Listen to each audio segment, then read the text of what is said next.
ঠিক। নমস্কার। পশ্চিমবঙ্গের আপামর পার্শ্ব শিক্ষক ইতিমধ্যে জেনে গেছেন আমাদের যে লড়াই অলরেডি বিকাশ ভবনের সামনে শুরু হয়ে গেছে, সেন্ট্রাল পার্কের সামনে, এবং এই লড়াইকে আগামী দিনে বৃহত্তর লড়াইয়ের ক্ষেত্র প্রস্তুত করতে সর্বাগ্রে ভূমিকা নিতে হবে উত্তর চব্বিশ পরগনা জেলাকে।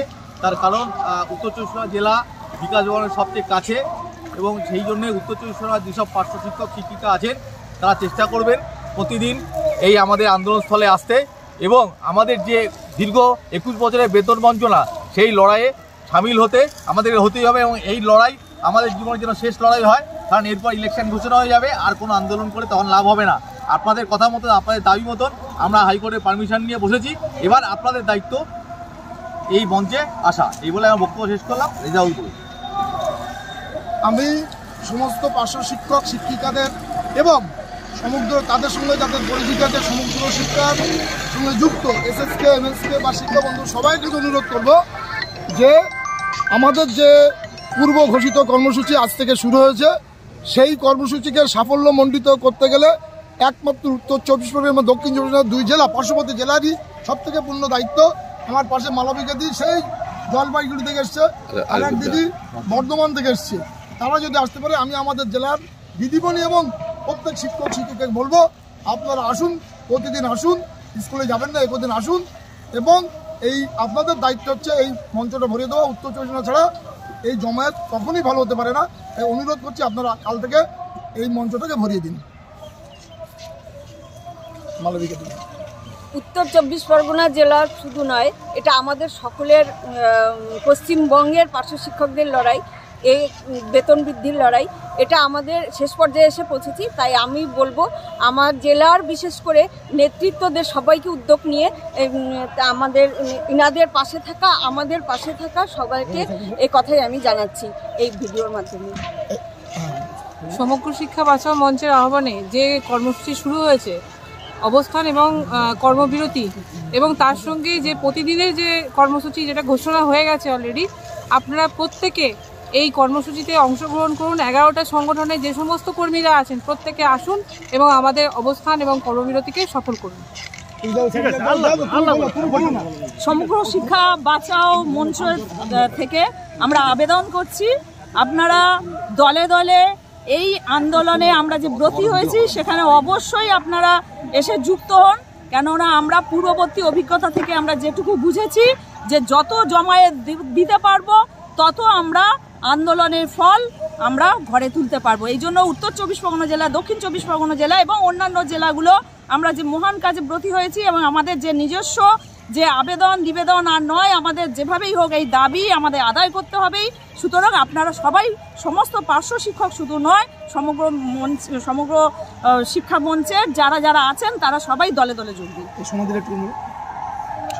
সবার কাছে আবেদন রাখছি যে উত্তর চব্বিশ পরগনা জেলার সর্বোচ্চ সেরাটা আমাদের জমায়েতে দিতে হবে। অবশ্যই কাল থেকে সবাই 18 থেকে একদম পুরো 26 তারিখ পর্যন্ত সবাইকে আহ্বান করছি আমাদের জেলার যেন সর্বোচ্চ জমায়েত দিয়ে আমাদের আন্দোলনকে সফল করতে পারি, আমাদের দাবির আদায়, বেতন বৃদ্ধির লড়াই দাবি আদায় আমরা করতে পারি। আমি বলবো মূর্খের স্বর্গে বাস করছে, মূর্খের স্বর্গে। এখানে যারা দাঁড়িয়ে আছে প্রত্যেকের ন্যূনতম যোগ্যতা সম্পন্ন একটা রাজ্যের সরকার চৌচবৃত্তির মানসিকতাকে প্রতিষ্ঠা করার জন্য লক্ষ লক্ষ ছেলে মেয়ের জন্য বিশ্বাসঘাতকতা করেছে। এই বিশ্বাসঘাতকতা করায় ছেলে মেয়েরা তাদের ছেলে মেয়ে, এই রাজ্যের কোনো রাজনীতির ছেলে, কোনো কৃষকের ছেলে, কোনো শ্রমিকের ছেলে, তাদের বাবা মায়ের জনগণের সাধারণ ভাবে আমাদের মতো একইভাবে ওদের বাবা মারা আমাদের অনেক বাকি ছেলে মেয়ে ভুক্তভোগী এদের শিক্ষা। তাহলে আমরা শুধু নিজের জীবন নিয়ে ভাবছি, এই লড়াইটাকে শুধু নিজের জীবন বাঁচানোর লড়াইটাকে হবে না, এই লড়াইটাকে আমাদের পরবর্তী প্রজন্মের জীবন বাঁচানোর লড়াই করতে হবে। যদি মনে করেন আপনাদের অন্য কথা বলতে চাইছে, তাহলে আমি বলবো এই ছাড়া ব্যতীত কোনোভাবে এই রাজ্যের কোন উন্নয়ন করা সম্ভব নয়। আমি আপনাদের সাথে যদি একটা প্রশ্ন রাখি, ধরে নেন বিগত বামপন্থী সরকার ছিল, আমি বলবো না যে বামপন্থী সরকার আমাদের সাথে সব ভালো কাজ করে গেছে, কোনো দিনই আমি কথা বলবো। যতটুকু করা উচিত ছিল ততটুকু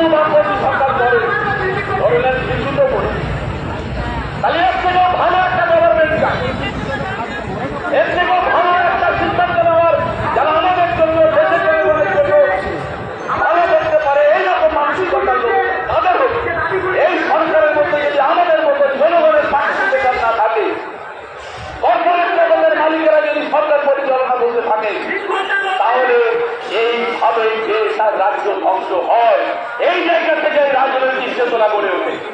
এই জায়গা থেকে দেশ বাঁচানোর চেতনা গড়ে ওঠে। আমরা নিজের জীবনকে উপলব্ধি করতে পারছি যে আমাদের পরবর্তী প্রজন্ম আরো সুদূর্বিষহ পরিস্থিতির মধ্যে আছে। তাহলে সেই দেশ বাঁচানোর লড়াইয়ের অংশীদার আমাদের হতে হবে। আজকের দিনে আমরা শুরু করেছি।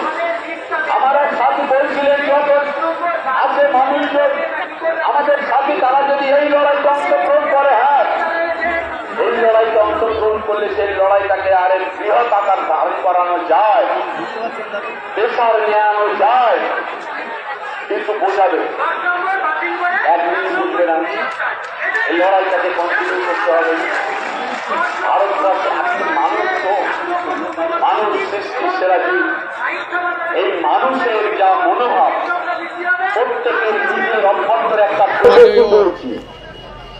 কিন্তু সাথী আজকের আমাদের বেতন বৃদ্ধির দাবিতে যে কর্মসূচি, সেই কর্মসূচিতে এই মুহূর্তে বক্তব্য রাখছেন সমগ্র শিক্ষা বাঁচাও আন্দোলনের অন্যতম নেতৃত্ব তথা বঞ্চিত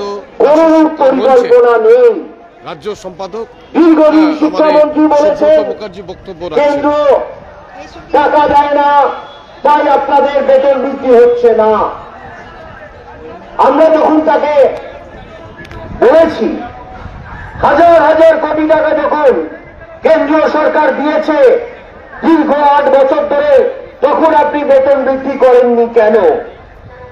সমগ্র শিক্ষা মিশনের কোটি কোটি টাকা দিয়ে নানা প্রকল্প চলছে, নানা রূপ ভাতার ব্যবস্থা করা হয়েছে, অথচ সমগ্র শিক্ষা মিশনের কর্মী, পার্শ্ব শিক্ষক, শিক্ষা বন্ধু থেকে শুরু করে ম্যানেজমেন্ট স্টাফ কাউকে 1 টাকা ভাতা বৃদ্ধি করা হয়নি। অথচ দিনের পর দিন আমাদেরকে ভাতা দেওয়া হয়েছে, বড় হয়েছে, ফাইল তৈরি হয়েছে, সেই ফাইল ডিসপ্যাচ হয়েছে, সেই ফাইল নবান্নে গেছে, আমাদের বলা হয়েছে ফাইল বাজেট সেকশনে আছে। দীর্ঘ 2 মাস ধরে সেই ফাইল বাজেট সেকশনে যাওয়ার পর আমাদের বলা হয়েছে ফাইল অডিট সেকশনে আটকে আছে। আমরা ফিনান্সে দৌড়ে গেছি, কাকুতি মিনতি করেছি, যে আমরা যেখানে বসে আছি তার চারপাশ পরিবর্তন হয়ে গেছে। কাজদিয়া মেট্রো লাইন চলছে, চারিদিক ঝাঁ চকচকে হয়ে গেছে, কিন্তু দীর্ঘ 20 বছরের পার্শ্ব শিক্ষক সহ সমগ্র শিক্ষা মিশনের কর্মীদের 1 টাকা ভাতা বৃদ্ধি হয়নি।